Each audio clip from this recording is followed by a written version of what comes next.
Hello students, welcome to core classes. Student CHE 05 assignment हम start कर चुके हैं, जिसमें 5th क्वेश्चन तक हमने किया था लास्ट वीडियो में। तो आज हम स्टार्ट करेंगे 6th क्वेश्चन से। इसके कुछ पार्ट्स हैं, तो रीजनिंग क्वेश्चंस हैं जनरली। और जैसे कि फर्स्ट क्वेश्चन है नेचुरल गैस की कॉम्पोजिशन के बारे में बताना है कि उसके कौन कौन से कंपोनेंट्स हैं।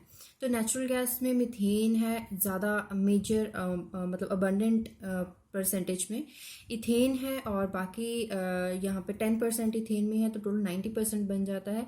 बाकी जो 10% है उसमें कुछ मिक्सचर्स होते हैं हाइड्रोकार्बन्स के। तो उसके बाद limitation of Wurtz reaction. Wurtz reaction की लिमिटेशन ये हो जाती है कि अगर कोई भी एल्कीन है तो एल्कीन में क्या है, जो सबस्ट्रेट है वो it should be with even number of carbons. This reaction results in the formation of many side product. कब कि एक रिएक्शन के बजाय मेनी साइड प्रोडक्ट ज़्यादा बन जाते हैं। कब?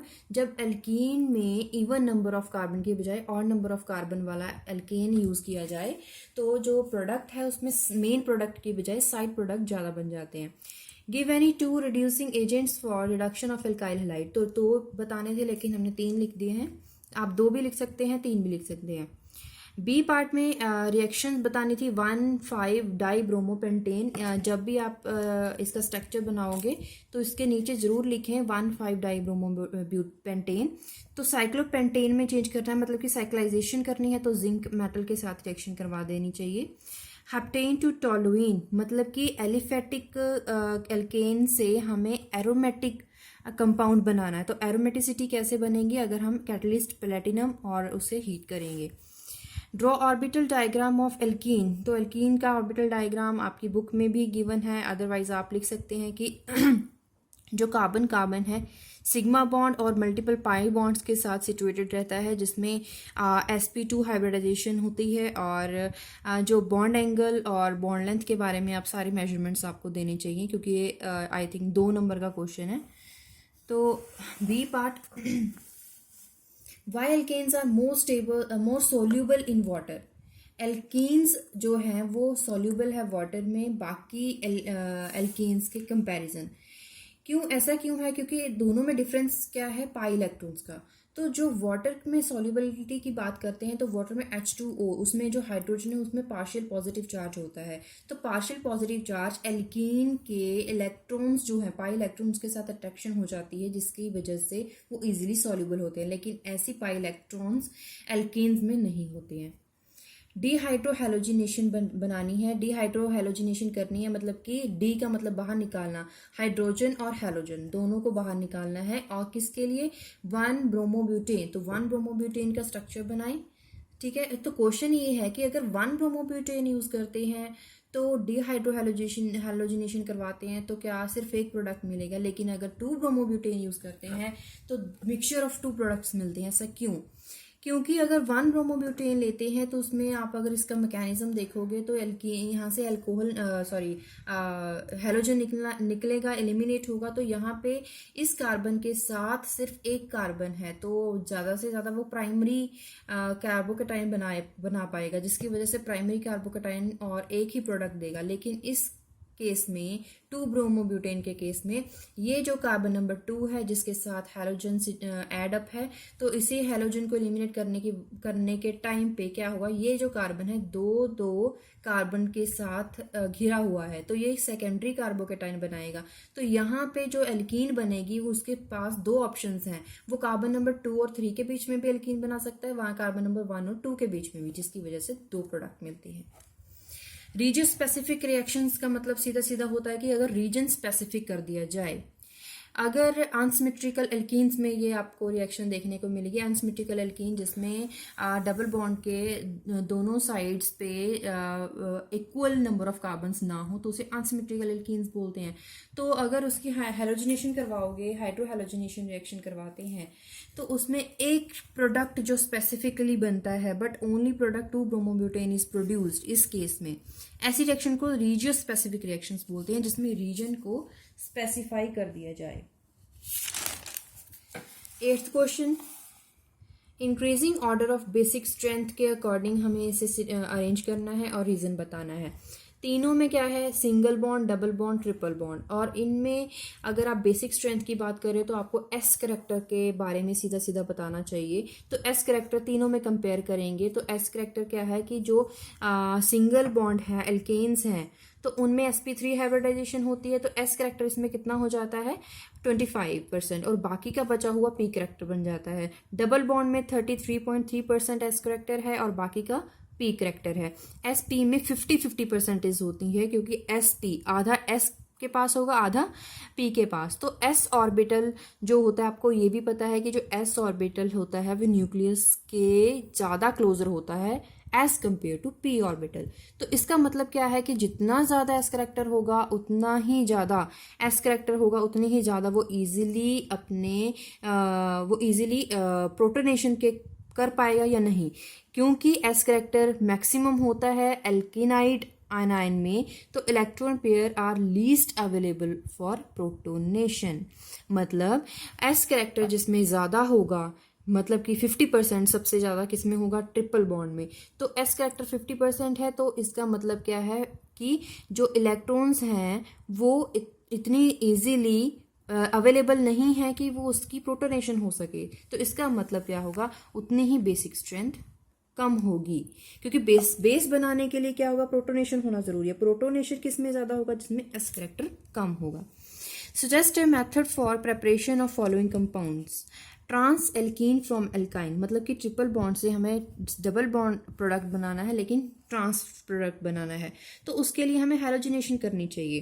प्रोपेनोन से प्रोपाइन बनाना है, मतलब कि कीटोन है, कीटोन से हमें प्रोपाइन से हमें प्रोपेनोन कीटोन बनाना है। तो ट्रिपल बॉन्ड वाला प्रोडक्ट लोगे तो इसकी सबसे पहले, क्योंकि प्रोपेनोन में डबल बॉन्ड होना जरूरी है, तो डबल बॉन्ड के लिए क्या करोगे आप, सबसे पहले इसको अल्कोहल में चेंज करोगे, मतलब कि सीधा सीधा टोटोमेरिज्म, कीटो इनोल फॉर्म। तो कीटो फॉर्म बनाने से पहले हमें इसे इनोल फॉर्म में चेंज करना है, तो इनोल फॉर्म कीटो फॉर्म। तो ये टोटोमेरिज्म, सबसे सीधा सीधा बात ये है कि इसमें टोटोमेरिज्म कराना चाहिए। 1 हेक्साइन फ्रॉम 1 to डाइब्रोमोहेक्सेन, इसका मतलब है हेक्सेन 6 मेंबर्ड कार्बन का जो ग्रुप है सिंगल बॉन्ड का, उसे ट्रिपल बॉन्ड में चेंज करना है। तो सोडियम अमीन के साथ रिएक्शन करवा जाए, sodamide in presence of ammonia and water. 9th question, draw all possible resonance structures of carbocation formed during nitration of bromobenzene। तो ब्रोमोबेंजीन की अगर नाइट्रेशन करवाई जाएगी in the presence of HNO3, तो कुछ ऑर्थोटैक, मेटाटैक, पैराटैक तीनों ही आपको दिखाने होंगे। तो तीनों के स्ट्रक्चर्स आप सारे के सारे बनाएंगे, और ये जो स्ट्रक्चर्स है इसमें जो कार्बोकेटाइन पॉजिटिव चार्ज है किस तरह से वो घूमता है इस पूरी रिंग के सराउंडिंग, तो वो आपको ध्यान से बनाना होगा। 9th क्वेश्चन का B part, how would you carry out the following reactions.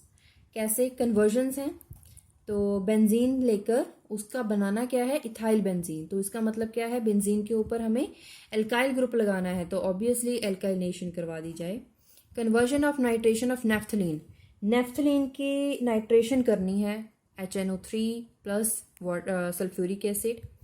और नाइट्रेशन का मतलब क्या है, हाई टेम्परेचर पे, ये ध्यान रखें मॉडरेट टेम्परेचर है या फिर हाई टेम्परेचर है, क्योंकि मॉडरेट टेम्परेचर में प्रोडक्ट कुछ और बनता है, तो हाई टेम्परेचर पे हमें कॉम्प्लेक्स मिलेगा, मतलब कि मिक्सचर ऑफ 2 प्रोडक्ट्स, 1 5-डाइनाइट्रोनेफ्थलीन और 1 8 प्रोडक्ट। प्रोपाइल बेंजीन से बेंजोइक एसिड, मतलब कि एल्काइल ग्रुप को चेंज करना होगा एसिड में तभी चेंज करेगा उसकी ऑक्सीडेशन होगी। 10th क्वेश्चन का फर्स्ट पार्ट, स्ट्रक्चर बनाने हैं, इसमें 2 स्ट्रक्चर्स आपको बनाने हैं, ये सिर्फ एक नंबर का क्वेश्चन है, तो इसमें कुछ भी एक्सप्लेन करने की जरूरत नहीं है। उसके बाद बी पार्ट क्वेश्चन है, 2 position of furan is more reactive as compared to 3 position, जब इलेक्ट्रोफिलिक सब्स्टिट्यूशन की बात करी जाए। ऐसा क्यों, क्योंकि 2 पोजीशन और 3 पोजीशन की बात कर रहे हैं, तो अगर अटैक ऑफ 2 पोजीशन नंबर 2 पे है तो उससे जो कार्बोकेटाइन बनता है it is a hybrid of 3 structures. But अगर 3 पोजीशन की बात करी जाए उसमें सिर्फ 2 हाइब्रिड स्ट्रक्चर मिलते हैं कार्बोकेटाइन के, तो ये डिफरेंस हो जाता है। तो जो जो मिलते हैं, जो 2 पोजीशन पे अटैक होता है और 3 हाइब्रिड स्ट्रक्चर्स मिलते हैं, उसमें 3 स्ट्रक्चर्स बनने की वजह से उनमें जो स्टेबिलिटी है वो कम हो जाती है। स्टेबिलिटी कम हो जाती है, वो इजीली रिएक्ट कर पाता है। Pyrrole is more basic than pyridine। दोनों में डिफरेंस क्या है? sp2 hybridisation nitrogen atom in pyridine is more electron attracting than sp3 hybridisation of nitrogen in aliphatic amines. But pyrrole की बात करें, pyrrole can accept a proton only at expense of its aromatic character. तो pyrrole तभी proton को accept करेगा अगर उसमें aromatic character होगा। ये डिफरेंस हो जाता है। तो उसके बाद नेक्स्ट जो क्वेश्चन है उसमें मैकेनिज्म, सिंपल रिएक्शन और मैकेनिज्म बताना है, और कौन सा जो प्रोडक्ट है वो ज़्यादा मेजर या माइनर होगा उसके बारे में रीज़न देना है। तो हैलोजिनेशन, हाइड्रोहैलोजिनेशन, अल्कोहल है, अल्कोहल पे HBr की रिएक्शन और मैकेनिज्म ध्यान से लिखिएगा।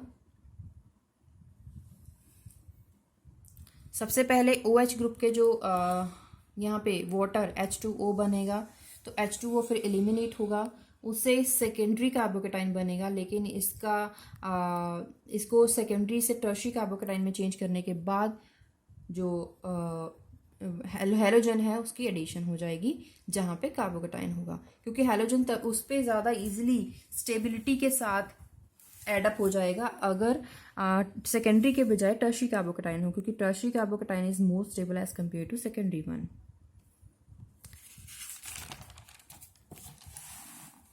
बी पार्ट, एल्काइल हैलाइड है, स्ट्रॉन्ग बेस की प्रेजेंस में 2 प्रोडक्ट बनेंगे, 2 एल्कीन्स मिलेंगी, 1 एल्कीन 2 एल्कीन। तो दोनों के लिए कैसे, दोनों प्रोडक्ट कैसे बनेंगे, उन दोनों के लिए मैकेनिज्म है। और उसके बाद 12th क्वेश्चन का A part, phenols are acidic in character. जो अल्कोहल्स हैं वो ज़्यादा ऑलमोस्ट न्यूट्रल होते हैं। Explain, phenols can lose hydrogen ion. Phenol hydrogen ion lose कर सकते हैं क्योंकि उसमें स्टेबिलिटी इन्हांस हो जाती है, और उनका जो ऑक्सीजन होता है, फिनॉक्साइड आयन जो बनता है, उसका ऑक्सीजन जो है उस पर नेगेटिव चार्ज होगा। This negative charge can delocalise around the ring. लेकिन अल्कोहल्स में ऐसा O नेगेटिव नहीं बन पाता है। Oxidants are more reactive than open chain ethers. क्यों? ईथर्स क्या होते हैं? ROR, लेकिन ROR में अगर रिंग बन जाए तो वो ऑक्सीडेन बन जाता है because of their high strained ring structure. Therefore, these used in variety of synthetic reactions, oxidants are more reactive. Stability की वजह से, स्टेबिलिटी इतनी ज़्यादा नहीं रहती है रिंग की वजह से, और जिसकी वजह से वो रिएक्टिव ज़्यादा होता है। लेकिन ऐसा ईथर्स में नहीं मिल पाता क्योंकि वो ईथर्स जो हैं these are highly stable as compared to oxidants. तो इसी के साथ हमने 12th क्वेश्चन भी कंप्लीट कर लिया है। तो बाकी जो क्वेश्चन बचेंगे वो नेक्स्ट वीडियो में हम अपलोड करेंगे। तो ये जो क्वेश्चन है आपने अब तक 12 क्वेश्चन कंप्लीट कर लिए हैं। तो नेक्स्ट वीडियो जल्दी ही अपलोड करेंगे जिसमें हम पूरा असाइनमेंट कंप्लीट कर देंगे। आप इस वीडियो को देख के जल्दी से जल्दी क्वेश्चंस को नोट करना स्टार्ट करें। और अगर आपको वीडियो हेल्पफुल है तो प्लीज़ इस वीडियो को लाइक ज़रूर कीजिएगा, लाइक बटन ज़रूर दबाइएगा। और अगर आपको PDF चाहिए वो भी अवेलेबल है, हमारे साथ आप कांटेक्ट कर सकते हैं। तो बने रहिए हमारे साथ, देखते रहिए channel core classes. Thank you.